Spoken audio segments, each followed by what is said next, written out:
All right, part two.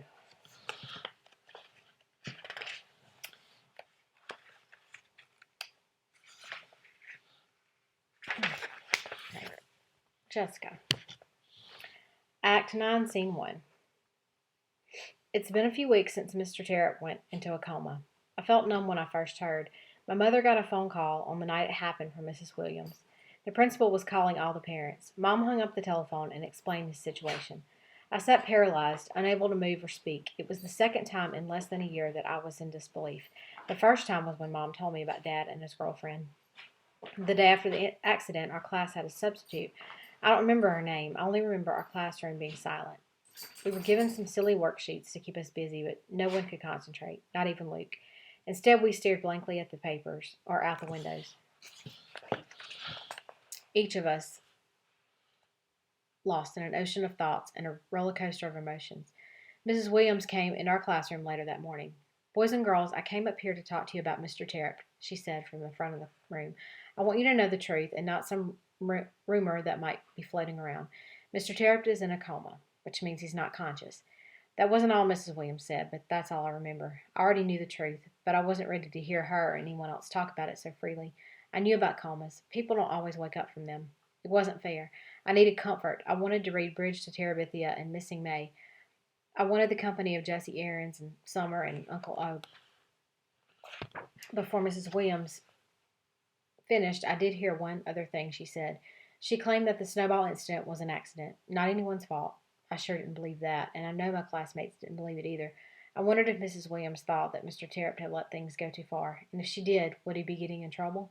I sure hope not. He'd been dealt enough already. Besides, Mrs. Williams was the one who gave us special permission to go outside. We could blame her, but I didn't want to see anyone get in trouble. I just wanted Mr. Terupt to wake up and fix this mess. Luke. I wanted to go and see Mr. Terupt. My mom and dad didn't think it was a good idea, but I wouldn't listen. I didn't stop pestering them about it. I needed to go. Eventually, they gave in. I stepped off the hospital elevator and stared down the long hall. Mr. Terupt was in one of those rooms. Nurses moved around behind some desks. I heard some of them laughing. How could they laugh? How could they laugh when my teacher was in a coma? They grew quiet as I walked past. I felt some of them look at me and my mom, but I just kept walking until I saw his name on the door. Terupt. Room 404, in a palindrome just like our classroom. I stopped and took a deep breath. I felt Mom's hand on my shoulder. I walked in. I saw him, on his back, perfectly still in his bed.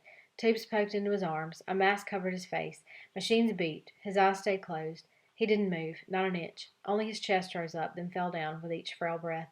I wanted to say something. I wanted to tell Mr. Terupt I was there. I wanted to tell him he was going to be okay. I wanted to, but I couldn't. I tried, and I felt a lump in my throat begin to choke me. I didn't want to cry. I told myself not to cry. I had coached myself not to cry, but I couldn't stop it. Tears welled up in my eyes and fell down my cheeks. I turned and ran out of the room. Mr. Terupt was going to die. I just knew it. I saw him. I saw what he looked like. He was going to die. My teacher was going to die. The elevator doors opened and I stepped in, my mom right behind me. How could he have let this happen? Why did he put so much trust in us? He should have learned from my plant concoction. He knew it probably wasn't a good idea, but he let me do it anyway. Just like he knew our rough play outside probably wasn't a good idea, but he let it go again. He should have yelled at us. He should have yelled at Peter for the frisbee. He should have yelled at him for the puddle of water. He should have yelled so that we knew he was serious. Then this never would have happened. He should have stopped us. Now he was going to die. We stepped off the elevator and walked to our car. As we pulled away, I saw the word hospital written on the sign. Mr. Terupt slept in the hospital. Dollar word. I almost smiled. Jeffrey. Terupt's in a coma. I know what that's all about. I remember from when I was little. Comas are terrifying. I'm never going back to a hospital. Those places are full of bad memories and bad luck. I'd like to see Terupt, but I can't visit him. I can't do it.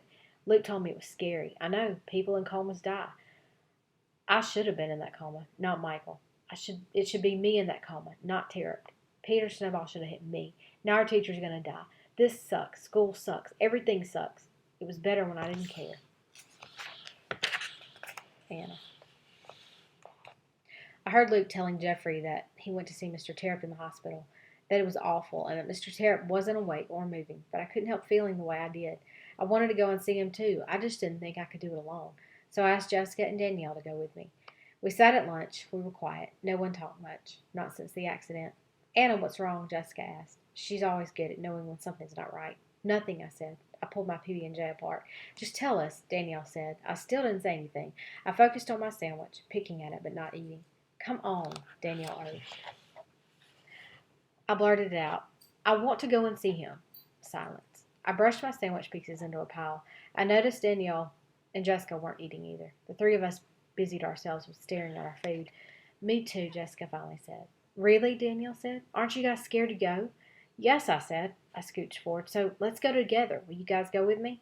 I will, Jessica said, pushing her food aside. You think your parents will let you? Danielle asked. She was asking both of us, but I answered, I already asked my mom. She said she'd take us. I'll try, Danielle said. I want to go. We're stronger when we stick together, remember? Jessica said, just like Mr. Terupt told us. Her voice got quiet as she mentioned his name. We got quiet. We didn't talk about him anymore. It hurt too much. Danielle. I knew Mom and Grandma would have a fit about me going to the hospital with Anna, especially with her mother, but I didn't care, not this time. I found the courage to ask them because it was important to me. We were sitting in the kitchen preparing dinner. I peeled the potatoes. Grandma peeled the apples for one of her delicious pies. Mom managed everything else. When do you think the snow's going to be gone? Grandma asked. Farmers love to talk weather. A nice hot apple pie did sound wonderful in this cold, snowy weather. I inhaled deeply and then took the plunge. I want to go see my teacher, I said. Anna's mother's driving her and Jessica. I'd like to go with them. You're not going anywhere with that girl and her mother. We've already told you that, Grandma snapped. Mother, Mom said, I'll handle this. Keep an eye on dinner, Danielle. Come with me. I don't like it, Grandma said. Apple peels missed the pile and flew onto the floor. I'm so grateful my mom pulled me away. I love Grandma, but she's like a piece of iron, unbendable. And forget about the teacher thing. In her mind, a teacher's still the person that raps you on the knuckles with a ruler or across the backside with a paddle. She doesn't get Mr. Terupt at all. According to Grandma, this whole incident was his own fault. Seems to me that that teacher of yours has only himself to blame, Grandma said one night while doing dishes. If he had had more control over them boys, especially that Peter, this wouldn't have happened. I stopped drying the plate in my hands. He needed a licking months ago, and a good teacher would have given him one. My plate smashed onto the kitchen floor, and I didn't mean to drop it. Mom, on the other hand, she gets it. I've told her about Mr. Terupt many times, and I know she understands how special he is. We sat on my bed, side by side, not looking at each other, but at the wall across from us. I'd hung my sketch of Mr. Terupt there. You really think you want to see him? Mom asked. Yes. It's not going to be easy. He's going to have machines and tubes hooked up to him. He's not going to look at you or say anything. I know. Luke was talking in school about his visit. He said it was very scary. And I don't like you being around Anna or her mother, but I also think it's probably better that you go with your friends than alone. Charlie could drop me off and pick me up. The bed bounced as I twisted to face Mom. It sounded like she was about to agree. Please. Anna. It was time for us to go to the hospital. Jessica and her mother were already at my house. Our mom sat in the kitchen drinking coffee, like they often do now. Jessica and I sat around with some books, but even she found it difficult to focus enough to read. Danielle's here, I announced as soon as I saw the pickup truck pull into our snowy driveway. Mom came to the porch door to greet her with me. Oh my goodness, I heard Mom say to herself. She didn't even realize I was staring right at her. Same old red farm truck. Did she know that truck? I didn't get it. Hi, Danielle, I said as Danielle came up the steps. This is my mom, Terry. Hi, Danielle, Mom said. Come on in and out of the cold. Danielle stomped the snow off her shoes on our welcome mat. I took her coat and hung it on our rack. It's nice to finally meet you. Anna's told me so much about you, Mom said. They shook hands. It's nice to meet you too, ma'am, Danielle said back. Thank you for letting me come with you. I'm glad you could join us, Mom said, and you can call me Terry. I led Danielle farther into our house. When I looked back, Mom stood gazing out the door. After a few long seconds, she turned away. She smiled at me and said, Why don't you give Danielle a quick tour of the house and hang out for a few minutes? Then we'll go. What were you looking at? I asked. Nothing, really. That's my brother Charlie who dropped me off, Danielle said. I didn't know you had a brother, I said. Yeah, he's 27, a lot older than me. He works on the farm with my dad and Grandpa. I looked at Mom. She's 27, too. He drives that red Ford everywhere, Danielle said. Always has, Mom said. Does it still have a dent in the driver's side door? Yes, ma'am, Danielle said. My jaw dropped. What was going on? How did Mom know that? And why wasn't Danielle as shocked as me about her knowing? I looked at Mom, but before I could get anything out of my mouth, I didn't know what to say anyway. She said, "A quick tour, Anna." "Danielle, you're young, just like my brother." I wanted to say to Anna's mother, but I didn't want to be disrespectful, so I didn't say anything as she stood staring out the door at Charlie. I could tell Anna was playing matchmaker again, but I didn't say anything about that either.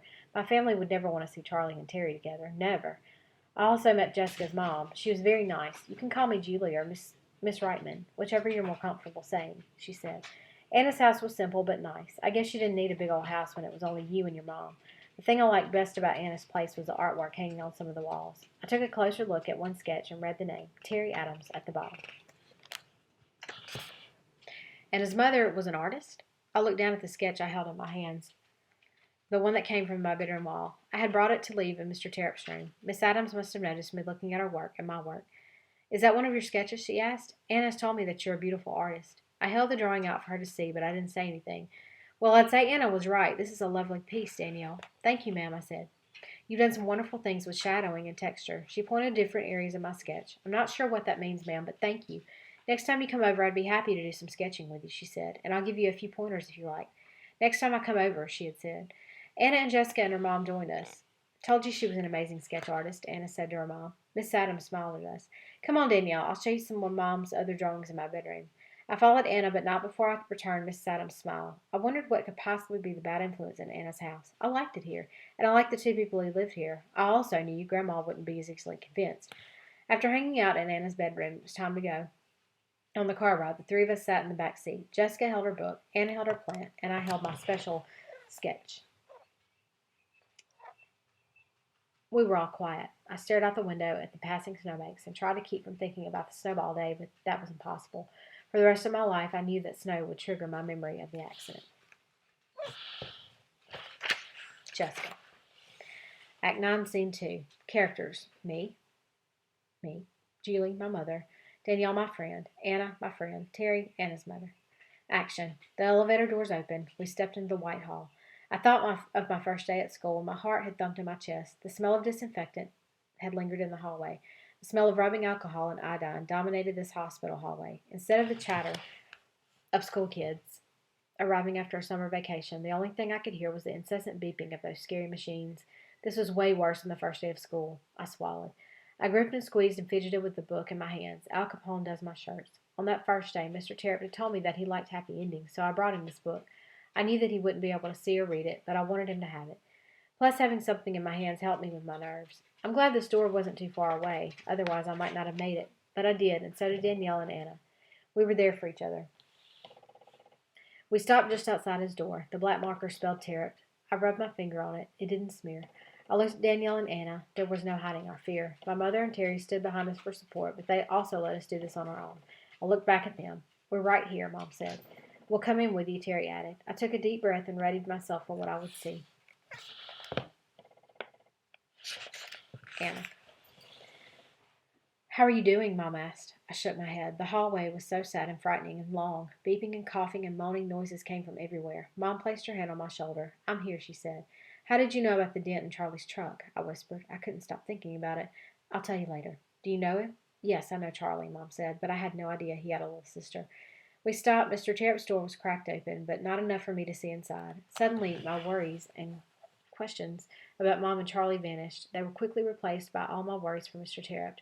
Was I ready for this? Danielle, Jessica, and I looked at each other, and we did our best to prepare for what was coming next. Danielle. There was no turning back. "Dear God, it's Danielle. Please be with me. I'm going to need your help." I guess I could have waited in the car in the lounge, but being with brave friends kept me moving forward.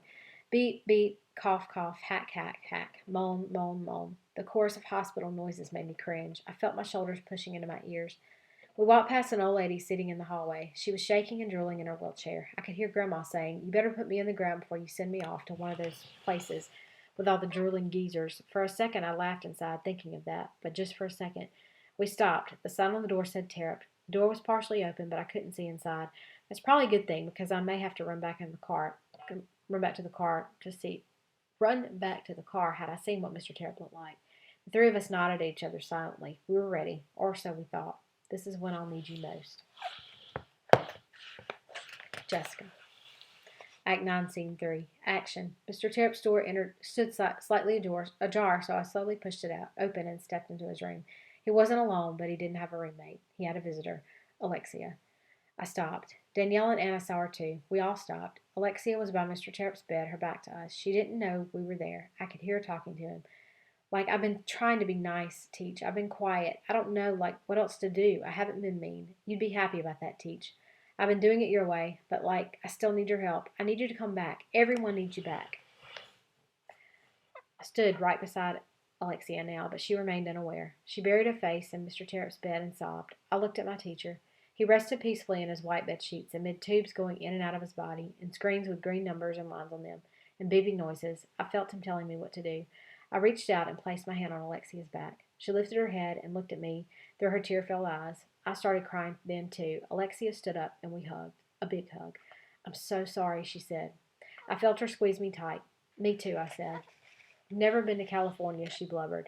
My mom threw my dad out of the house last year. He never got sick.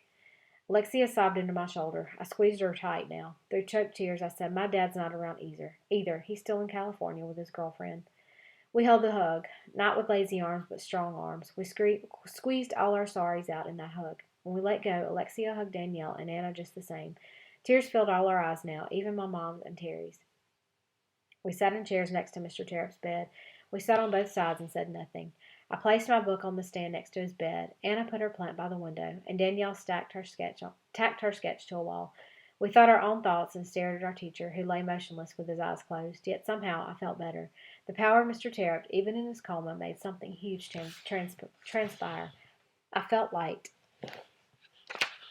like I could float. The past had been buried, and we were ready to move forward. When it came time to leave, I touched Mr. Terup's hand and whispered, Thank you. Then I walked out with my 3 friends. Alexia. There was no way I could, stay away forever, especially after hearing Luke say he'd been to the hospital. I didn't have a dad to take me, and my mom was waiting tables from noon to closing time every day of the week now. That made it easy for me because there wasn't anyone at home to say, Where do you think you're going? Or, You aren't going anywhere. But I was still scared. I made my mind up and, rode my bike there one day after school. I knew what room he was in because I'd heard Luke say it. When I got there, I went straight to the elevator and up to his floor. Can I help you, honey? One of the nurses asked as I hurried down the hall. I didn't look at her. I just shook my head and kept going until I found the room. I walked in. My hands flew to my mouth. I knew Teach couldn't move, but I hadn't expected him to be hooked up to so many tubes. I stood frozen for a long time. Slowly, I found the courage to tiptoe closer to his bed. Hi, Teach, I said. It's Lexi. Already, I fought back tears. I'm sorry. I'm so sorry. I shouldn't have been mean to you. I wanted to hate you for saying those things to me, but you were right, Teach. I knelt next to his bed and pulled his blanket to my fist. Then the big tears came, raindrop tears. They poured from me. I couldn't help it. I cried like I used to when Mom and Dad would fight. I sobbed for a few minutes before I wiped my face on his covers. Teach just looked like he was sleeping. Was he really going to die? I'm doing better now, Teach. I'm not being mean. You be happy. I squeezed his blanket in my fist again and clenched my jaw to fight back more raindrop tears. Teach, there's something else I need to tell you. I'm not sure, but I think I saw Peter leaving here. He's the one who threw the snowball, Teach. I know he didn't mean it. He didn't want this to happen. He loves you. All of us do. I dabbed my eyes with his blanket. I cried more now, but I kept talking to him. Peter hasn't, said anything in school. He hasn't talked to anyone, not a word, but no one's trying to talk to him either. He did throw the snowball, even if he didn't mean for it to hit you. So it's still his fault. I felt bad for Peter. Everything was such a mess, and I had so many mixed-up feelings. I had my face in his blankets when I felt the tap on my shoulder. I looked up, and Jessica was there, and so were Danielle and Anna. I hugged them. I told them I was sorry, and then it was over. All of a sudden, I had 3 friends. Teach helped me, even in his coma. I missed him so much. He had to wake up. I had never felt so happy and sad at the same time before. Anna. Charlie's Danielle's 27-year-old single brother. He's the one who dropped Danielle off at my house, and he's the one who arrived to pick her up after our hospital trip. He didn't get out of his red truck and come to our door because he didn't need to. Danielle was ready. Next time I'll keep her busy, so he has to ring our doorbell. Thanks for taking me tonight, ma'am, Danielle said as we stood on the porch. You're welcome over any time, Danielle, Mom said. I'd love it if we could draw together. Danielle smiled at that idea. See you tomorrow, I said. We hugged. Thanks, she whispered. We watched her walk out to the farm truck with the dented door. I held my breath with hope for the entire long minute. Then I was rewarded. Charlie turned his head and looked back. I saw his smile and friendly wave, a wave that Mom gladly returned. I walked to my bedroom and sat on my bed, suddenly exhausted. Mom sat next to me. Quite an afternoon, huh? She said. Yes, I said. Poor Alexia. No dad for her either. Everybody's got a story, Anna. I lay down and rested my head on my pillow. Mom lay down next to me. Is Mr. Terupt going to be okay? I asked. I don't know, honey, Mom said. I sure hope so. She wrapped her arm around me and I started to cry. Is it my fault? I asked. Mom sat up. Is what your fault? Mr. Terupt laying in that bed. Anna, how could it possibly be your fault? Mom sounded shocked. Because I'm one of the kids who got Peter mad enough to throw that snowball. Anna, you listen to me. She sounded almost mad now. Look at me.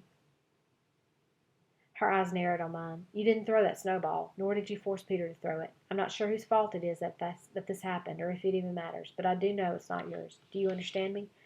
I just wanted him to be okay. I know, honey, me too. I never thought I'd have the courage to ask my mom the next thing that came out of my mouth, but my feelings that poured out after seeing Mr. Terupt like that. Do you ever blame me for what happened to you all those years ago? Blame you? Is it my fault that you were ostracized? Anna, honey, please tell me you're not being serious. I didn't say anything. My goodness. Mom placed her hands on my cheeks and spoke softly. Anna, I consider myself lucky to have you. I would endure all that pain again in an instant so that I could have you. I've never blamed you, nor will I. You're everything to me. A tear fell from Mom's face and landed on mine. I've always been afraid that you'd end up hating me for bringing you into this situation, Mom said. You're the best mom ever, I said. I love you. I love you too, Mom bent forward and we hugged. Then she kissed me on the cheek and lay back down next to me. I wanted to ask her about Charlie, but I was wiped out, so I closed my eyes. Danielle. Glad we went to see Mr. Terupt. It wasn't easy, but it would have been a lot harder alone. I don't know how Lexi did it, but I'm glad she was there because now we're friends again. I don't think she'll be mean anymore. I think Mr. Terupt helped her. Right from his coma, he helped the four of us make wrongs right. I didn't know about Jessica's father. She seemed so perfect. I thought her family was too. I used to think Lexi was so lucky as well. Maybe I'm the lucky one, even with this extra meat on my bones. Maybe we're all lucky for having Mr. Terupt. I've been trying to figure out why the accident happened. Every night I pray and ask for help making sense of the tragedy. Mr. Terupt helped Lexi and us, and he helped me make it over to Anna's house. I want to go again. Her mom's very nice. When he picked me up, I noticed that Charlie seemed to like looking at her. I decided not to say anything, though, not to Charlie, or about wanting to go over to Anna's again. Not yet. At home, Mom and Grandma asked me how my visit went as soon as I walked into the kitchen. Did that woman do or say anything crazy? Grandma wanted to know. Was she okay? Mom asked gently. She seemed fine, Charlie said. He came to my rescue and then walked out of the room. She was friendly, and I liked her, I said. Can we just pray together for Mr. Terupt? It's late and I'm tired. Sure, sweetie, Mom said. I could tell that Grandma didn't like this one bit, but she went along with it. In school the next day, Jeffrey asked a lot of questions about our visit. He had asked Luke questions, too. How many tubes did they have hooked up to him? What was the name of the stuff they were putting into him? Were they giving him blood? What was his heart rate? Jeffrey, stop, I said. We don't know the answers, and the questions are upsetting me. Sorry, he said. You should just go yourself. I saw him exchange a look with Jessica. I got the feeling that there was something I didn't know. Sorry, he said again. Then he walked away. Dear God, it's Danielle. Things down here are getting harder. I'm doing my best, but it's not that easy. Thanks for returning Alexia to a brand new Lexi. Very grateful for that, but I'm about to ask for more. It's Mr. Terupt. He really needs you. He looked terrible when I saw him. There's so many of us down here that want him back so badly. He's the best teacher any of us have ever had, and I just know he's got a lot of good left to do here. Comfort him if he hurts, and please heal him. There's Jeffrey, too. I saw the look he gave Jessica. Something's up with him. Please help him. And I'd like to pray for Jessica and Lexi and Anna. All three of them without dads. That's just another reason why we need Mr. Terupt back. And last of all, I want to pray for me. I'd like to go over to Anna's house again. Maybe you can help with that. I've also been thinking about who's to blame for Mr. Terupt's accident. Thought it was Peter because he threw the snowball, but after seeing Mr. Terupt, I'm wondering if it was me. I'm the one who suggested going outside, and I helped push Peter down. So I don't think I'm completely innocent. Please forgive me. Amen. Luke. I didn't think it would be as difficult going to see Mr. Terupt the second time. I knew what to expect. I was wrong. Seeing Mr. Terupt in that bed again wasn't any easier. I thought he would look better. I thought he was improving, but he looked the same, still just lying there in his bed, surrounded by the same beeps and tubes and monitors and noises from the hall. It was all just the same. I felt the lump in my throat growing. Mom's hand touched my shoulder. She saw it happening, too. I stood at the side of my teacher's bed in a state of disbelief, feeling helpless. Then the doctor walked in. At least I figured he was the doctor. He had salt and pepper hair, a white coat, and a smart face. He nodded to us and then moved toward Mr. Terupt. He checked some numbers and fluids, pulled back Mr. Terupt's eyelids to look at his pupils with his penlight, and then started to leave. "Wait," I said. "Wait." He stopped and turned around. "Are you Mr. Terupt's doctor?" I asked. "Yes, I'm Dr. Wilkins, one of the physicians. Is Mr. Terupt going to get better?" I saw him take a big breath. He looked at my mother first, then me. "I don't know, son." "What's wrong with him? He's in a coma, but what's wrong with him?" Mr. Wilkins pulled some chairs over for all of us to sit in. He sat across from me. "Mr. Terupt did a lot of wrestling while growing up, and even into college," he started to explain. "It turns out he had to give it up because he suffered multiple concussions along the way. These concussions have weakened his brain in certain regions. The snowball that was thrown hit one of these weaker areas, the temporal region, to be exact, and it cracked his skull." Dr. Wilkins looked very sorry as he said this. I don't know if he expected questions, but I had them. "Does that mean Mr. Terupt wouldn't be in a coma if he hadn't suffered the multiple concussions?" I asked. "I can't say for sure, but probably not." "What do you do now? Just wait?" Mr. Wilkins took another big breath. Dr. Wilkins took another big breath. I got the sense that there was more to the equation, more bad news, or news he was hoping not to share. He glanced at my mother, who nodded.